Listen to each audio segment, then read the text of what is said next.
Tunay na nakakadurog ng puso ang kwento ni Saudi Prince Al-Walid bin Khalid. Puno ng saya at pangako ang kanyang buhay hanggang sa isang aksidente ang nagpabago sa lahat. Nakoma siya sa loob ng halos 20 years, kaya tinawag siyang The Sleeping Prince sa buong mundo. Naniniwala ang lahat, kabilang ang mga doktor, na hindi na siya mabubuhay pa. Pero may mga milagrong nangyari. Ano ang kalunos-lunos na aksidente na humantong siya dito? At totoo bang sa wakas ay nagising na siya? Panoorin ang buong video para malaman. Huwag kalimutang i-like ang video, mag-subscribe sa channel, at pindutin ang bell icon para ma-notify habang nag-a-upload ako ng bagong video. Sige na. Ipinanganak si Prince Al-Walid noong 1987 sa maharlikang pamilya ng Saudi, isa sa pinakamayaman at pinakamakapangyarihang pamilya sa mundo. Ang kanyang ama, si Prinsipe Khalid bin Talal, ay isang negosyante at miyembro ng House of Saud, habang ang kanyang ina, si Prinsesa Jazi, ay anak ni Haring Saud bin Abdulaziz. Ipinangalan si Prinsipe Al-Walid sa kanyang tiyuhin, si Prinsipe Al-Walid bin Talal, ang sikat na negosyante na dating ikapitong pinakamayamang tao sa mundo. Si Al-Walid ay lumaki sa isang traditional royal environment. Tulad ng karamihan sa mga prinsipe ng Arabo, marami siyang mga oportunidad na di gaya ng ilang mga bata.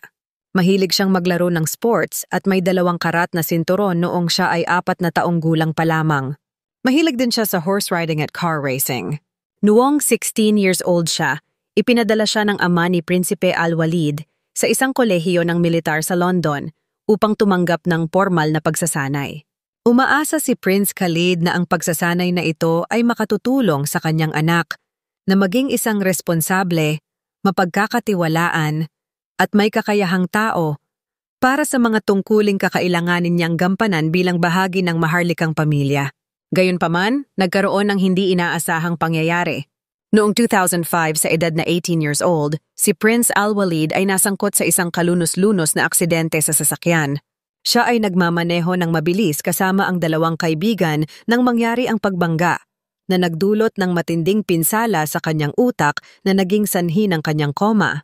Noong araw ng aksidente, naramdaman ng kanyang ama na may masamang mangyayari kaya ayaw siyang palabasin ng gabing iyon. Gayunpaman, kinumbinsi ni Prinsipe Al-Walid, kasama ang kanyang 2 kaibigan, ang kanyang ama, at kalaunan, ay pumayag din ito. Pagkatapos ng aksidente, saglit na nagising ang prinsipe at nagtanong, "Kumusta ang aking mga kaibigan?" Bago mahulog sa koma. Buti na lang at okay na ang mga kaibigan niya pagkatapos ng aksidente. Nagpasalamat si Prinsipe Khalid na ang kanyang anak na isang mabait ang naging driver. Naniniwala siya na hindi maaring mabuhay si Al-Walid sa kasalanan ng pananakit sa kanyang mga kaibigan.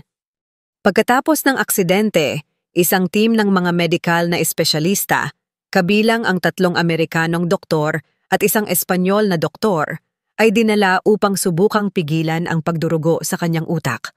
Sa kabila ng kanilang mga pagsisikap, si Prinsipe Al-Walid ay nanatili sa koma. Ayon sa mga eksperto ay hindi na siya magtatagal ng higit sa 72 hours. At inihayag na siya ay pumanaw ng patayin ang mga medical machines. Naharap si Prinsipe Khalid sa isang masakit na desisyon. Dapat ba niyang panatilihin ang kanyang anak sa pamamagitan ng life support or palayain siya? Sa huli ang sinabi niya, "Who am I to take his life? If God had wanted him to die in the accident, he would have been buried already," he added. "Whoever kept him alive all these years is able to heal and cure him." Sa kabutihang palad, mali ang inisyal na pagsusuri ng doktor at hindi namatay si Prinsipe Al-Walid. Gayunpaman, sa unang 18 months ng kanyang pagkawala ng malay, walang palatandaan ng paggalaw o pagbuti sa kanyang kondisyon, na may mga involuntary spinal reflexes lamang na naobserbahan. Sa kabila nito, hindi nawalan ng pag-asa ang pamilya ni Al-Walid. Nanatili sila sa tabi niya. Madalas siyang kinakausap na parang gising. Pinapaalam sa kanya ang mga kaganapan at update sa kanilang buhay. Sa hindi inaasahang pagkakataon, dumating ang isang pagbabago nang magsimulang huminga ng mag-isa si Al-Walid sa loob ng 3 buwan nang walang tulong ng mechanical ventilator. Ang maliit ngunit makabuluhang pagpapabuti na ito ay nagbigay inspirasyon at pag-asa sa kanyang pamilya at medical team.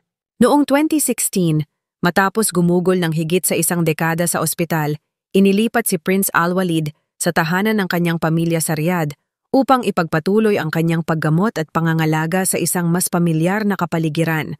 Ang kanyang ama, si Prinsipe Khalid, ay nanatiling matatag sa kanyang paniniwala sa mga himala at hindi nawalan ng tiwala sa paggaling ng kanyang anak. Sa paglipas ng panahon, may mga small progress silang nakita. Nagsimulang tumugon si Al-Walid sa paghipo at mga boses. Bagamat sa mga particular na tao lamang, tulad ng ilang doktor, nurse, at malalapit na miyembro ng pamilya. Nagsimula rin siyang gumawa ng mga banayad na paggalaw na nagpasigla ng pag-asa para sa kanyang paggaling.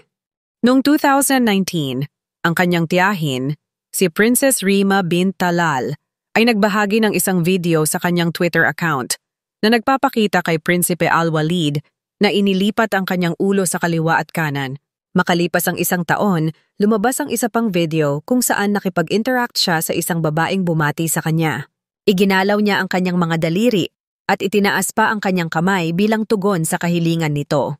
Ang kalagayan ni Prince Al-Walid ay nakakuha ng malaking atensyon sa Saudi Arabia at sa buong mundo sa kanyang mga video na nakakuha ng milyon-milyong view.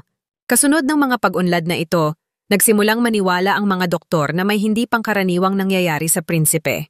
Sa paglipas ng panahon, ganun din ang katawan ni Prince Al-Walid. Siya ay tumatanda, tumataba, at tumutugon sa ilang particular na stimuli na nagpapasiklab ng panibagong pag-asa para sa kanyang paggaling.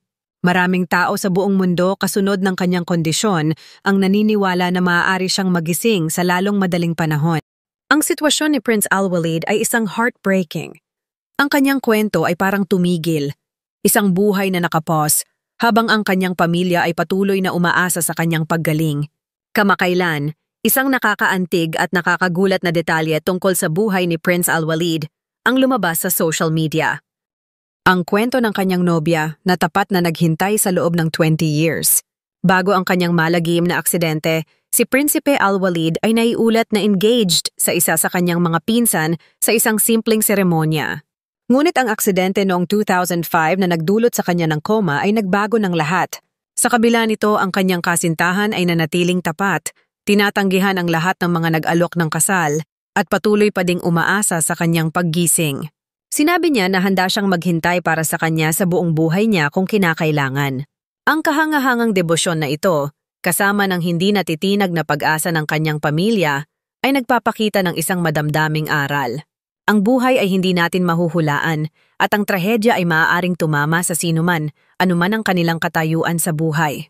Ang aral dito ay kung paano tayo tumugon sa mga hamong ito, nang may katatagan, pagmamahal at pananampalataya. Ngayon, si Prinsipe Al-Walid ay halos 38 years old na. Ngunit ang nakakalungkot, higit sa kalahati ng kanyang buhay ang ginugol niya sa koma. Gayunpaman, umaasa kami na balang araw ay magigising siya at magkakaroon ng pagkakataong bawiin ang mga sandaling napalampas niya. Naniniwala ka ba sa mga himala? Sa tingin mo ba magigising pa si Prince Al-Walid? Ibahagi ang iyong mga saloobin sa comment section.